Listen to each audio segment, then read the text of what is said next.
राधे राधे दोस्तों, आइए जानते हैं इस कथा में महाभारत युद्ध की विधवाओं का क्या हुआ। अगर कथा पसंद आए तो एक लाइक जरूर कीजिएगा। महाभारत काल के ऐसे कई रहस्य हैं जिन्हें बहुत ही कम लोग जानते हैं। महाभारत युद्ध पौराणिक युग में लड़ा गया सबसे बड़ा युद्ध था, जिसमें लाखों की संख्या में योद्धा वीर गति को प्राप्त हुए थे। संपूर्ण भारतवर्ष को लगभग योद्धा विहीन कर दिया। कुरुक्षेत्र में भाग लेने वाले सभी योद्धा पुरुष थे, लेकिन युद्ध के बाद वीर गति को प्राप्त हुए सैनिकों की पत्नियों का क्या हुआ, इस कथा का वर्णन महाभारत ग्रंथ के आश्रमवासी पर्व के 33वें अध्याय में पढ़ने को मिलता है। कथा के अनुसार महाभारत युद्ध के पश्चात पांडु पुत्र युधिष्ठिर का हस्तिनापुर के नरेश के रूप में राज्याभिषेक हुआ। उसके पश्चात पांचों पांडव राजकाज के साथ साथ अपने ज्येष्ठ पिता धृष्टराज, बड़ी माँ गांधारी और माता कुंती की दिन रात सेवा किया करते थे।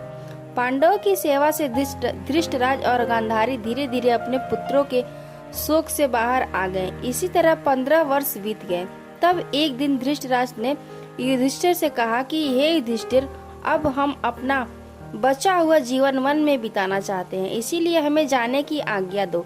अपने ज्येष्ठ पिता की बातों को सुनकर युधिष्ठिर दुखी हो गए। उसके अगले दिन धृष्टराज, गांधारी, कुंती, विदुर और संजय सन्यासी का रूप धारण कर वन को प्रस्थान कर गए। उसके पश्चात पांचों पांडव की सेवा से हस्तिनापुर की प्रजा तो खुशहाल थी, लेकिन युद्ध में विधवा हुई स्त्रियों अपने पति के शोक में अक्सर रोया करती थी, पर इसका आभास अपने राजा को ना होने देती। कुछ समय पश्चात एक दिन पांडवों में सबसे छोटे सहदेव को माता कुंती से मिलने की इच्छा हुई। सहदेव की बातें सुनकर भीम, अर्जुन, नकुल और उनकी पत्नियों के मन में भी माता कुंती से मिलने की इच्छा जागृत हो उठी। यह देख हस्तिनापुर नरेश युधिष्ठिर ने वन जाने के लिए आवश्यक तैयारियां करने का आदेश दे दिया। अगले दिन पांचों पांडव द्रौपदी के वन की ओर चल पड़े। यह देख हस्तिनापुर के निवासी भी उनके साथ चल पड़े। इन लोगों में वो विधवा स्त्रियां भी थी जिनके पति महाभारत के युद्ध में वीर गति को प्राप्त हुए थे। वन पहुंचकर पांचों पांडव उस आश्रम में गए जहां सभी निवास कर रहे थे। बाकी के हस्तिनापुर निवासी उसी आश्रम के आसपास निवास करने लगे। कुछ दिन पश्चात एक दिन महर्षि वेद व्यास उस आश्रम में पांडवों से मिलने आए, परंतु वहां महर्षि वेद व्यास ने देखा कि पांडव सहित हस्तिनापुर के सभी निवासी भी युद्ध में मारे गए अपने परिजनों के शोक में डूबे हुए हैं।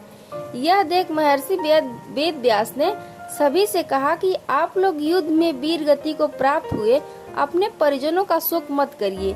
वे सभी स्वर्ग या फिर दूसरों लोकों में सुख पूर्वक निवास कर रहे हैं।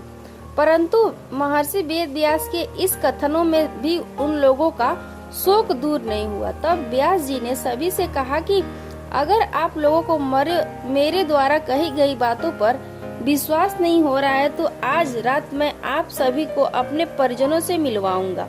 यह सुन पांडवों सहित सभी के चेहरे पर हल्की मुस्कान उभर आई। जिस आश्रम के आसपास सभी निवास कर रहे थे वह गंगा नदी के तट पर स्थित था। शाम को सूर्यास्त होने से पहले महर्षि वेद व्यास सभी को लेकर गंगा के तट पर पहुँचे। फिर सूर्यास्त के बाद उन्होंने अपने तपोबल से महाभारत युद्ध में मारे गए सभी योद्धाओं का आवाहन किया। महर्षि के आवाहन से सभी योद्धा एक एक कर गंगा जल से बाहर निकलने लगे। अपने मृत परिजनों को अपने सामने खड़ा देख पांडव सहित हस्तिनापुर के सभी निवासी खुश हो गए। फिर सभी ने अपने अपने परिजनों से बात की। तब जाकर उन्हें विश्वास हो गया कि उनके बंधु बांधव मृत्युलोक के सभी कष्टों से मुक्ति पाकर अपने अपने लोकों में प्रसन्नता पूर्वक निवास कर रहे हैं। तत्पश्चात सभी के मन में जो अपने परिजनों के लिए शोक व्याप्त था वह समाप्त हो गया। कुछ समय बाद युद्ध में मारे गए योद्धा एक एक कर गंगा जल में डुबकी लगाकर अदृश्य होने लगे। यह देख महर्षि वेद व्यास ने विधवा स्त्रियों से कहा कि जो स्त्रियां अपने पति के साथ उनके लोग जाना चाहती हैं वह गंगा के इस पवित्र जल में अपना जीवन त्याग सकती हैं।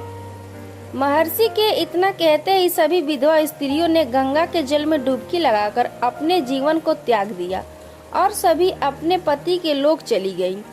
यह जानकारी आपको पता कैसी लगी कमेंट बॉक्स में जरूर बताइएगा। मिलते हैं फिर से एक नई वीडियो के साथ। जय सीताराम।